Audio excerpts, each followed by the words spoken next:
আচ্ছা, জানো তো এখন ইউটিউব খুললেই না এই যে কোরিয়ানদের মতো এই যে গ্লো স্কিন পাওয়ার জন্য এই নাকি নাইট ক্রিমটা ব্যবহার করতে পারো। সেটাও নাকি এই কয়েকটা উপকরণ দিয়ে তৈরি করলে ওদের মতো গ্লাস স্কিন পাওয়া যাবে। তো যাই হোক, আমি কিন্তু ইউজ করেছি, আর সেই যে ইউজ করেছি তোমাদেরকে দেখাতে পারিনি, আজকের আর একবার করে তোমাদেরকে দেখাবো, প্লাস আমি তৈরিও করে নেব। তো প্রথমে আমি কিন্তু অ্যালোভেরা জেল দিয়েছি, আর এইটা রাইস ওয়াটার ছিল। আগের দিন আমি 2 থেকে 3 ঘন্টা, পারলে তোমরা অল নাইটটাও রেখে দিতে পারো।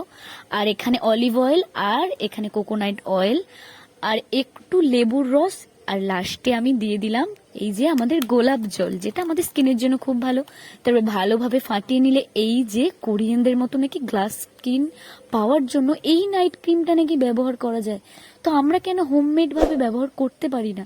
আর তোমরা এইভাবে চটচট বানিয়ে নাও, তাহলে এইরকম স্কিন পেতে পারো। আর আমিও কিন্তু ভীষণ ভালো রেজাল্ট পেয়েছি। তো ভালো লেগে থাকলে তোমরাও বাড়িতে বানিয়ে নিতে পারো।